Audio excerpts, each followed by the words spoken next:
नरेंद्र दामोदर दास मोदी ईश्वर की शपथ लेता हूं कि मैं विधि द्वारा स्थापित भारत के संविधान के प्रति सच्ची श्रद्धा और निष्ठा रखूंगा।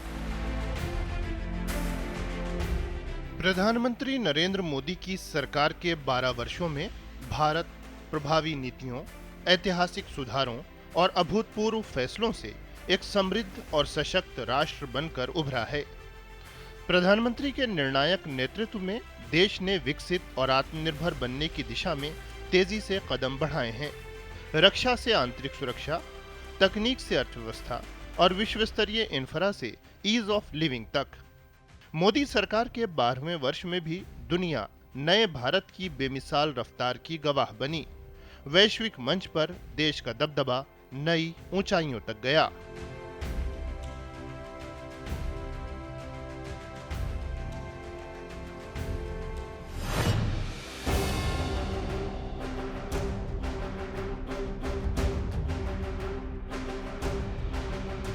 ऑपरेशन सिंदूर में देश ने आतंक और उसके आकाओं को घर में घुसकर मारा, तो वैश्विक मंच पर भी आतंक के सरपरस्तों को बेनकाब किया। आतंकी अड्डों को मिट्टी में मिलाने के सैन्य एक्शन के बाद आतंक के आकाओं के खिलाफ ये भारत की कूटनीतिक सर्जिकल स्ट्राइक थी।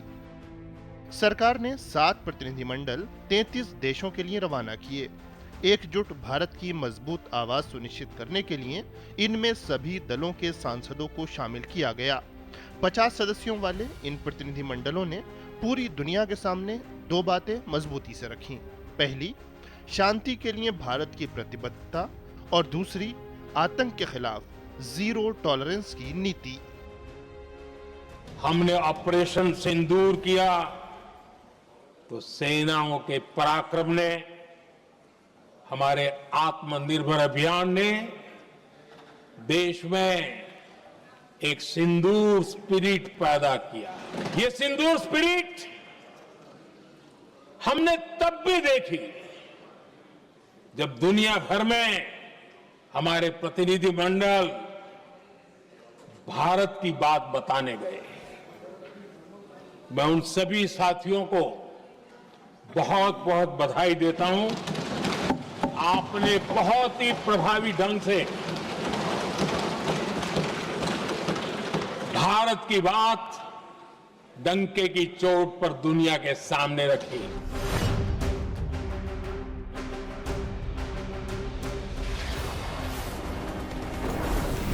एक तरफ वैश्विक मंच पर पाकिस्तान बेनकाब हुआ, तो दूसरी ओर सरकार ने देश के रक्षा तंत्र को सुदृढ़ करने से जुड़ा ऐतिहासिक कदम उठाया। पीएम ने लाल किले की प्राचीर से भारत की अपनी वायु रक्षा प्रणाली सुदर्शन चक्र का ऐलान किया। 2035 तक घरेलू तकनीक से विकसित ये ऐसी शक्तिशाली हथियार प्रणाली होगी जो दुश्मन के हर हमले को नाकाम बना देगी, साथ ही कई गुना तीव्रता से जवाबी प्रहार करेगी। 2035 तक राष्ट्र के सभी महत्वपूर्ण स्थलों, जिनमें सामरिक के साथ साथ सिविलियन क्षेत्र भी शामिल है, जैसे अस्पताल हो, रेलवे हो, जो भी आस्था के केंद्र हो, उन्हें टेक्नोलॉजी के नए प्लेटफॉर्म द्वारा पूरी तरह सुरक्षा का कवच दिया जाएगा। ये सुरक्षा का कवच लगातार विस्तार होता जाए, देश का हर नागरिक सुरक्षित महसूस करे। किसी भी प्रकार की टेक्नोलॉजी हम पर वार करने आ जाए, हमारी टेक्नोलॉजी उससे बेहतर सिद्ध हो।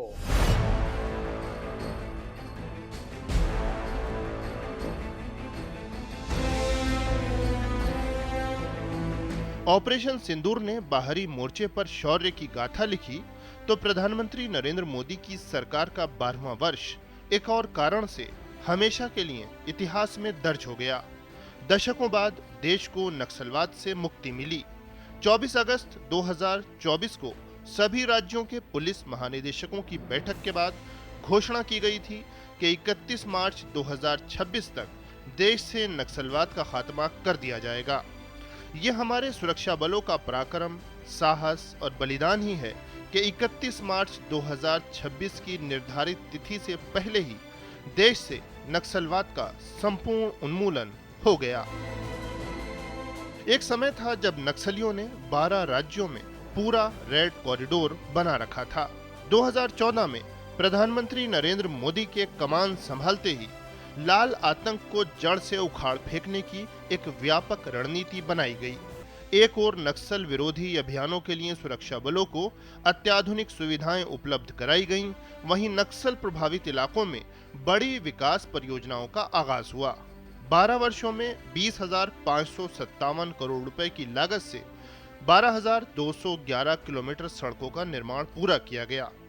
5,000 मोबाइल टावर, 1,804 बैंक शाखाएं, 1,321 ATM, 259 Eklavya model school, 46 ITI और 49 स्किल डेवलपमेंट सेंटर खोले गए। साथ ही 90,000 से ज्यादा युवाओं और महिलाओं के कौशल विकास का काम हुआ। सुरक्षा बलों के एक्शन को लेकर संवाद, सुरक्षा और समन्वय तीनों मोर्चों पर काम हुआ। सुरक्षा बलों के ठोस एक्शन से 2024 से मार्च 2026 तक 706 नक्सली मुठभेड़ में मारे गए, 2,218 गिरफ्तार हुए और 4,839 ने आत्मसमर्पण किया।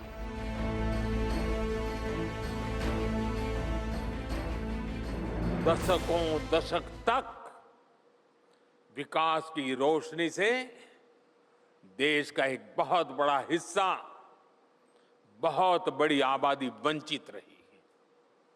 इसका बहुत बड़ा नुकसान हमारे आदिवासी भाई बहनों को, दलित भाई बहनों को, गरीब लोगों को उठाना पड़ा। साथियों, माओवादी आतंक देश के नौजवानों के साथ बहुत बड़ा अन्याय है, बहुत बड़ा पाप है। मैं देश के नौजवानों को इस हाल में नहीं छोड़ सकता था।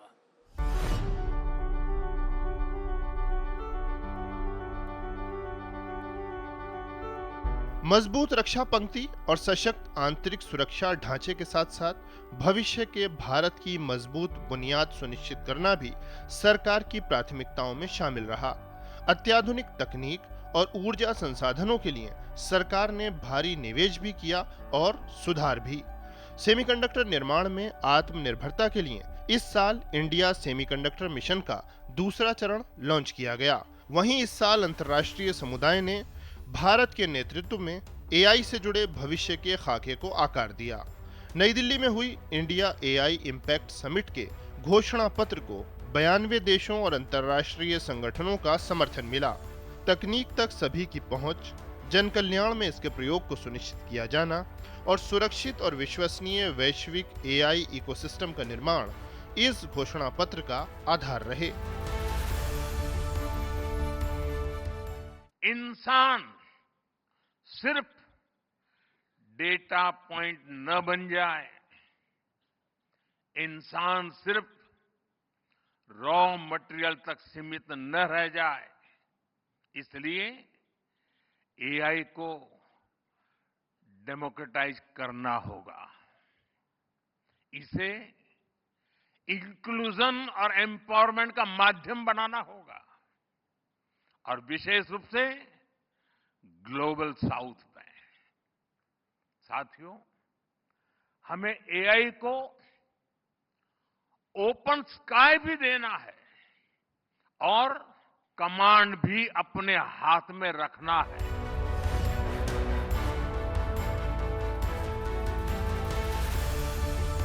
नया भारत भविष्य की जरूरतों को ध्यान में रखकर आगे बढ़ रहा है। विश्व की सबसे तेज रफ्तार अर्थव्यवस्था की इस विकास यात्रा में भागीदार बनने के लिए पूरी दुनिया उत्सुक है। इस साल होने वाले बड़े आर्थिक समझौते इसका बड़ा प्रमाण हैं।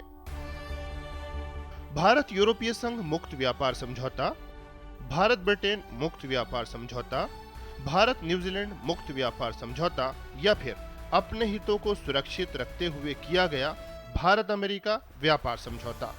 दुनिया वैश्विक विकास परिदृश्य में भारत की केंद्रीय भूमिका को बखूबी समझ रही है। इन समझौतों से भारतीय उत्पादों के लिए वैश्विक बाजार में असीमित संभावनाएं पैदा हुई हैं।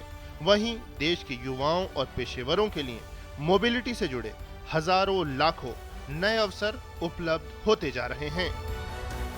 आज मेरा देश ये सामर्थ्य दिखा रहा है। ये तब होता है जब आपके पास आर्थिक सामर्थ्य हो, आपके पास आपके नागरिकों के अंदर, देशवासियों में एक ऊर्जा हो और खास करके मैन्युफैक्चरिंग के लिए एक मजबूत इकोसिस्टम हो, तब जाकर के विश्व आपके साथ डील करने के लिए आगे आता है।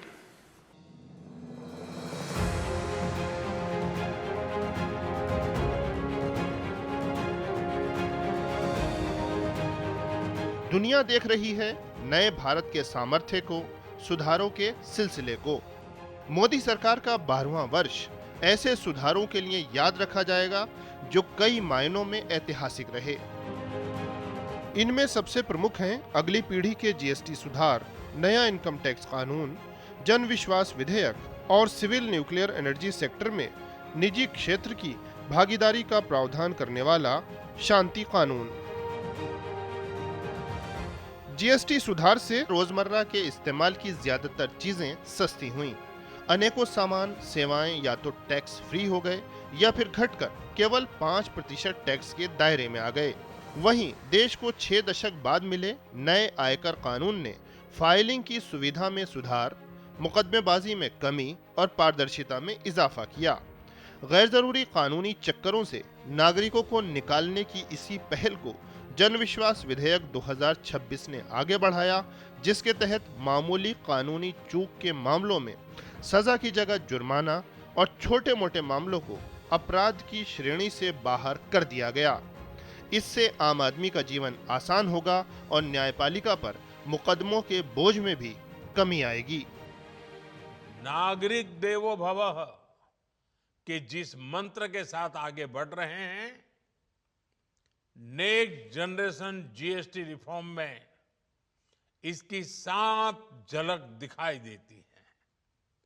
अगर हम इनकम टैक्स में छूट और जीएसटी में छूट को जोड़ दें तो 1 साल में जो निर्णय हुए हैं उससे देश के लोगों को 2.5 लाख करोड़ रुपए से ज्यादा की बचत होगी।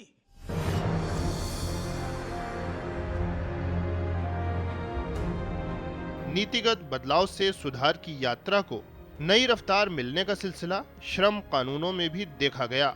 सरकार ने 29 श्रम कानूनों को 4 व्यापक श्रम संहिताओं में समेकित कर दिया। अनुपालन को सुव्यवस्थित करना और अप्रचलित प्रावधानों का आधुनिकीकरण इन सुधारों का मुख्य आधार है। ये ऐसा सरल और कुशल ढांचा है जो व्यवसाय करने में आसानी को बढ़ावा देता है, साथ ही श्रमिकों के अधिकारों और कल्याण की सुरक्षा भी करता है। सुधारों के इसी क्रम में सरकार राष्ट्रीय सहकारिता नीति लेकर आई। भारत में 8.44 लाख से अधिक सहकारी समितियां हैं, जिनके 30 करोड़ से ज्यादा सदस्य हैं। 2002 में तैयार की गई पिछली सहकारी नीति वैश्वीकरण, डिजिटलीकरण और सामाजिक आर्थिक परिवर्तन के चलते आए बड़े बदलावों के कारण अब पुरानी साबित हो रही थी। ऐसे में कानूनी सुधारों, डिजिटलीकरण और वित्तीय सशक्तिकरण पर आधारित नई नीति के दूरगामी सकारात्मक लाभ होंगे।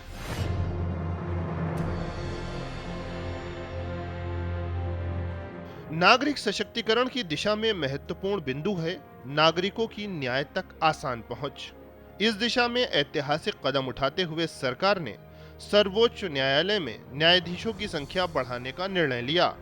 मई 2026 में राष्ट्रपति ने एक अध्यादेश को मंजूरी दी, जिसके बाद अब सुप्रीम कोर्ट में मुख्य न्यायाधीश के अलावा जजों की संख्या 33 से बढ़कर 37 हो गई है।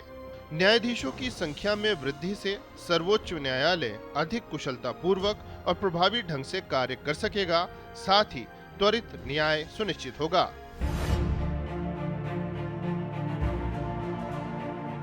मोदी सरकार के 12वें वर्ष के फैसलों में एक दिशा स्पष्ट दिखती है। विश्व स्तरीय इंफ्रास्ट्रक्चर का जाल बिछाकर नए अवसरों के द्वार खोलने की दिशा। इन अवसरों का दायरा व्यापक है। कनेक्टिविटी, पर्यटन विकास, उद्योगों को बढ़ावा और ढेरों रोजगार। इस साल मार्च में नोएडा अंतर्राष्ट्रीय एयरपोर्ट के पहले चरण का शुभारंभ आधुनिक इंफ्रा निर्माण की दिशा में मील का पत्थर है। इससे पहले अक्टूबर 2025 में देश को नवी मुंबई अंतर्राष्ट्रीय हवाई अड्डे के रूप में सबसे बड़ी ग्रीनफील्ड हवाई अड्डा परियोजना का उपहार मिला था। इसके साथ साथ देश के हवाई अड्डों के विस्तार का क्रम भी इस साल चलता रहा। शिपिंग से जुड़ी परियोजनाओं, शहरों में मेट्रो ट्रेन सेवाओं का विस्तार, नमो भारत ट्रेन और वंदे भारत ट्रेन सेवाओं से जुड़ी योजनाएं देश को इस वर्ष भी बड़े पैमाने पर मिली। उधमपुर श्रीनगर बारामूला रेल लिंक परियोजना तो इंफ्रा विकास से जुड़ी ऐसी पहल है जिसकी चर्चा विश्व भर में हुई। दुनिया का सबसे ऊंचा railway arch bridge, Chenab railway bridge, दरअसल इसी परियोजना का हिस्सा है। इसी प्रोजेक्ट में शामिल अंजी ब्रिज देश का पहला केबल स्टे रेलवे पुल है। बजट 2026 में घोषित 7 नए हाई स्पीड रेलवे कॉरिडोर भी इंफ्रा विकास को लेकर सरकार की दूरगामी सोच को दिखाते हैं। इसी साल देश को गंगा एक्सप्रेसवे जैसे भव्य उपहार मिले। मेरठ से प्रयागराज के बीच लगभग 600 किलोमीटर लंबा 6 लेन का ये एक्सप्रेसवे 36,230 करोड़ रुपए की लागत से बना है।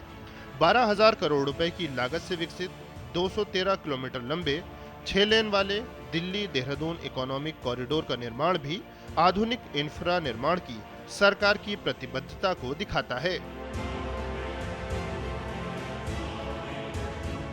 राष्ट्र की भाग्य रेखाएं ये हमारी सड़कें होती हैं, हमारे हाईवे होते हैं, हमारे एक्सप्रेस वे होते हैं, एयरवे, रेलवे, वाटरवे, ये हमारे राष्ट्र की भाग्य रेखाएं होती है। और बीते एक दशक से हमारा देश विकसित भारत बनाने के लिए विकास की ऐसी ही भाग्य रेखाओं के निर्माण में जुटा हुआ है। ये विकास की भाग्य रेखाएं सिर्फ आज की सुविधाएं नहीं है, ये आने वाली पीढ़ियों की समृद्धि की गारंटी है। और ये मोदी की भी गारंटी है।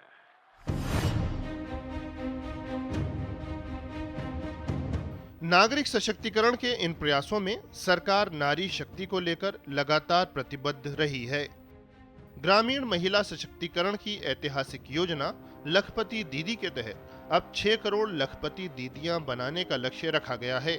आर्थिक सशक्तिकरण के साथ नारी शक्ति का बेहतर स्वास्थ्य सुनिश्चित करना भी सरकार की शीर्ष प्राथमिकताओं का हिस्सा है। 28 फरवरी 2026 को राजस्थान के अजमेर से पीएम ने इस दिशा में एक ऐतिहासिक पहल की। पीएम ने महिलाओं में सर्वाइकल कैंसर की रोकथाम के लिए राष्ट्रव्यापी HPV टीकाकरण कार्यक्रम का शुभारंभ किया।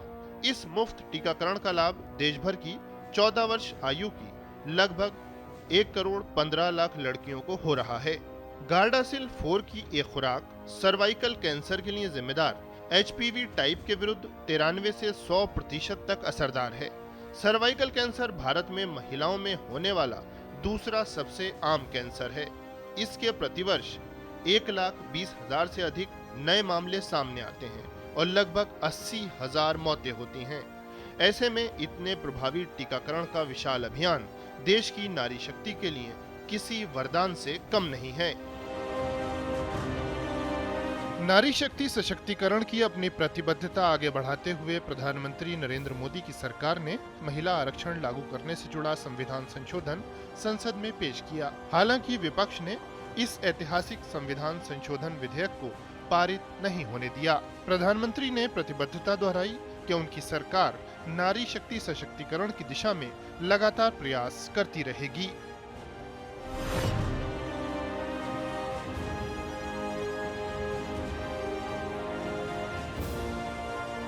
जन कल्याण की पहल और सुधारों का दायरा शहर से ग्रामीण भारत तक बराबर नजर आता है। इस साल विकसित भारत रोजगार गारंटी और आजीविका मिशन ग्रामीण कानून 2025 ने मनरेगा की जगह ली। दरअसल संरचनात्मक कमजोरियों ने मनरेगा का प्रभाव सीमित कर दिया था। ऐसे में नए कानून ने आधुनिक, जवाबदेह और अवसंरचना केंद्रित ढांचे के माध्यम से इन कमियों को दूर किया है। विकसित भारत जीरामजी कानून में प्रतिवर्ष प्रति ग्रामीण परिवार रोजगार गारंटी 100 से बढ़ाकर 125 दिन कर दी गई। इतना ही नहीं, किसी भी स्थिति में कार्य की समाप्ति के 15 दिन के भीतर भुगतान किए जाने को अनिवार्य बनाया गया।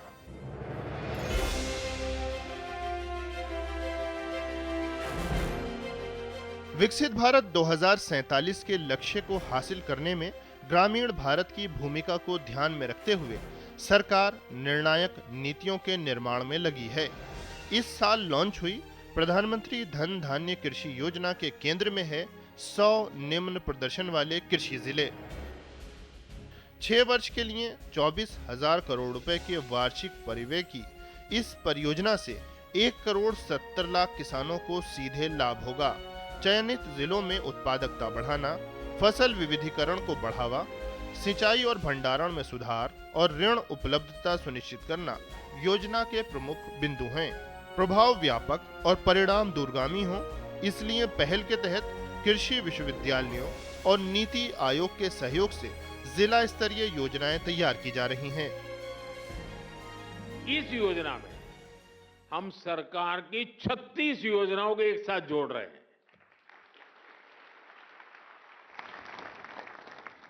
जैसे प्राकृतिक खेती पर राष्ट्रीय मिशन है, सिंचाई के लिए पर ड्रॉप मोर क्रॉप अभियान है, तेल उत्पादन को बढ़ाने के लिए तिलहन मिशन है, ऐसी अनेक योजनाओं को एक साथ लाया जा रहा है।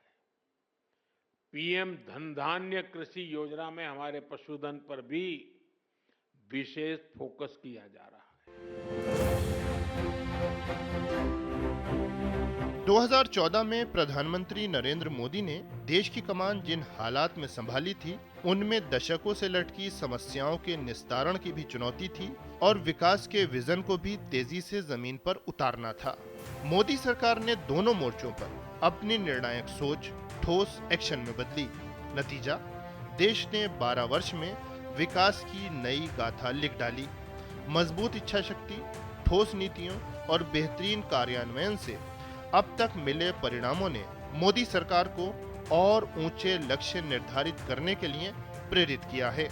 12वें साल में सरकार का हर कदम विकसित भारत 2047 की यात्रा में मील का पत्थर रहा है।